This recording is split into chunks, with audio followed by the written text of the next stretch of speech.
Subscribe कीजिए Mishra 003 channel को और बेल आइकन को दबाइए लेटेस्ट एजुकेशन वीडियो सबसे पहले देखने के लिए।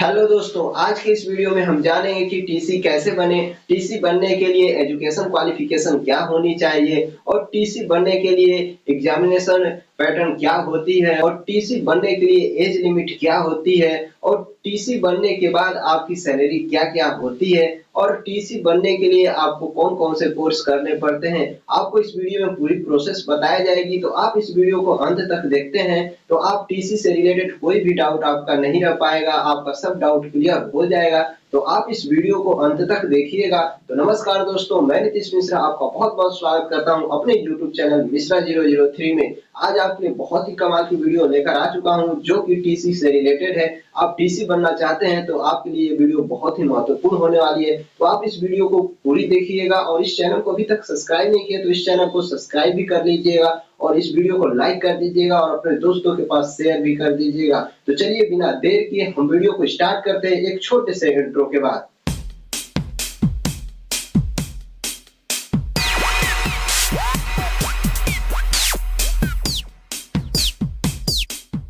तो टिकट कलेक्टर कैसे बने, यह जानने से पहले यह जान लेते हैं कि टिकट कलेक्टर का कार्य क्या होता है। टिकट कलेक्टर यानी टीसी कौन-कौन से कार्य करते हैं। आप लोगों में से बहुत सारे लोग ये जानते भी होंगे, फिर भी हम शॉर्ट में इसको बता देते हैं। तो टिकट कलेक्टर का कार्य होता है कि वो टिकट को चेक करना, यात्रियों के टिकट को चेक करता है टिकट कलेक्टर, और साथ ही साथ इसका भी ध्यान देता है कि कौन से यात्री बिना टिकट के चढ़े हैं और जो यात्री पकड़े जाते हैं उन पे उचित कार्रवाई भी करता है, यानी कि उचित फाइन भी उन पे देता है। तो उसके बाद उसका यह भी कार्य होता है कि यात्री द्वारा लिए गए सामान का भी देख-रेख, मतलब यानी चेक करना कि कोई ऐसी वस्तु तो नहीं लिए हैं जिससे हानि पहुंच सकती है रेलवे को, और साथ ही साथ यात्रियों द्वारा लिए गए सीट यानी कि सीट के बारे में अगर लड़ाई झगड़ा होता है तो टीटी ही उसका निपटारा करता है और टीटी ही उसका सलूशन निकालता है। और टीटी यह भी ध्यान देता है, देखता है कि ट्रेन गाड़ी में जो जाते हैं सामान यानी कि रेलवे लाइन में यानी मालगाड़ी द्वारा गए सामान का भी देख-रेख टीटी ही करता है, यानी टिकट कलेक्टर ही करता है।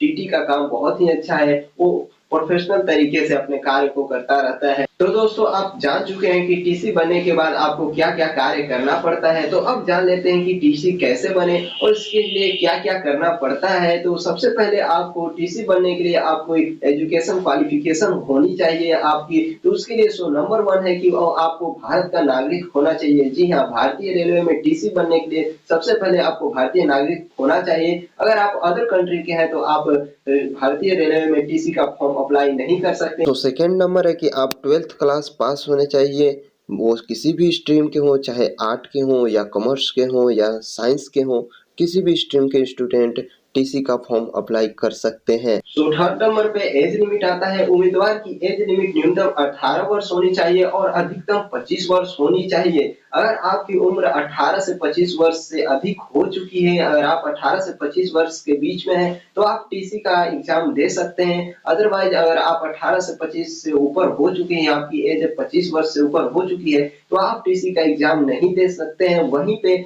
अगर ओबीसी, एसटी, एसटी के कैटेगरी के लोग हैं तो वो 18 से 28 उनकी एज लिमिट है, यानी कि वो 28 वर्ष से ज्यादा उनकी एज हो चुकी है तो टीसी का एग्जाम नहीं दे सकते हैं, यानी कि भारतीय रेलवे में टिकट कलेक्टर नहीं बन सकते हैं। तो इसको आपको ध्यान देनी होती है कि आप 18 से 28 ओबीसी, एसटी वाले स्टूडेंट दे सकते हैं और जनरल कैटेगरी के स्टूडेंट 18 से 25 में आप टीसी का फॉर्म अप्लाई करके एग्जाम दे सकते हैं। नहीं तो अदरवाइज आपका सपना टीसी बनने का आपका टूट जाएगा, आप टीसी नहीं बन पाएंगे, टीटी नहीं बन पाएंगे और टीटीई नहीं बन पाएंगे। तो फोर्थ नंबर है कि टिकट कलेक्टर का आवेदन कैसे करें। तो आपको बता दें कि टिकट कलेक्टर का पद 19 रेलवे रिक्रूटमेंट में निकाली जाती है, जो कि RRB Patna, RRB Allahabad, RRB Chennai ऐसे बहुत सारे होते हैं, वहां पे निकाली जाती है और वहां से आपको एग्जाम देना होता है। आप इसके सरकारी वेबसाइट यानी जा सकते हैं, इसके आधिकारिक वेबसाइट पे जाकर आप वहाँ पे फॉर्म अप्लाई कर सकते हैं। वहाँ से आपको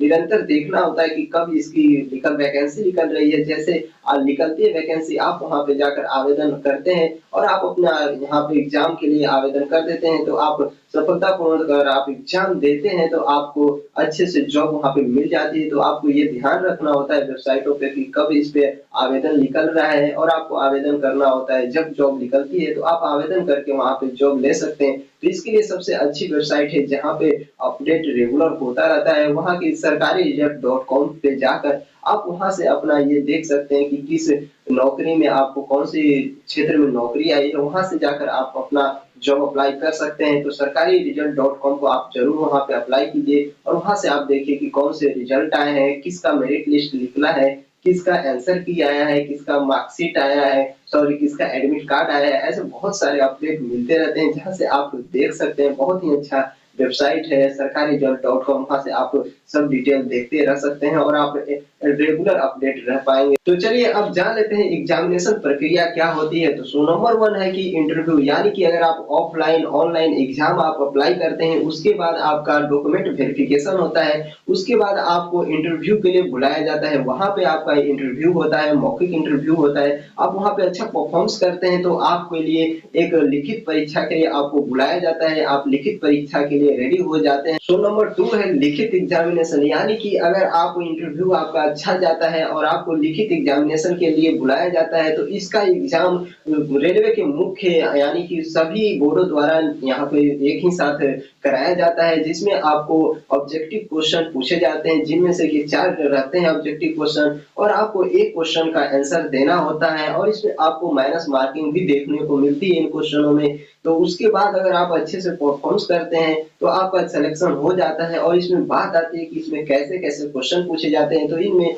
general knowledge, general science, math से रिलेटेड ऐसे क्वेश्चन पूछे जाते हैं, रीजनिंग पूछे जाते हैं, जिसको आपको अच्छे से पढ़कर जाना होता है और इससे संबंधित ही क्वेश्चन आते हैं और आपका मेरिट लिस्ट पे इसमें कट ऑफ निकलता है। अगर आपका कट ऑफ अच्छा गया, आपका सिलेक्शन हुआ तो आपका बल्ले-बल्ले हो जाता है। सो नंबर 3 है फिजिकल टेस्ट, यानी अगर आप दोनों परीक्षाओं को पास कर लेते हो, इंटरव्यू को पास कर लेते हो, मौखिक को पास कर लेते हो और आप लिखित परीक्षाओं को पास कर लेते हो, तो आपको अब फिजिकल टेस्ट के लिए बुलाया जाता है। वहाँ पे आपको जो रेलवे द्वारा निर्धारित फिजिकल टेस्ट होता है, उसको अगर आप पास कर लेते हैं तो आपको रेलवे जोन के ट्रेनिंग सेंटर में भेज दिया जाता है। वहाँ पे अगर आप तीनों परीक्षाओं को अच्छे से पास कर लेते हैं तो उसके बाद आपको किसी रेलवे जोन में आपकी पोस्टिंग कर दी जाती है और वहाँ पे आपको ट्रेनिंग जॉब के लिए भेज दिया जाता है। सो अब बात कर लेते हैं कि टीसी बनने के बाद सैलरी क्या होती है। तो मैं बताता हूँ कि टीसी बनने के बाद आपकी सैलरी 9,300 रुपए से 34,800 रुपए तक होती है और इसके अलावा आपको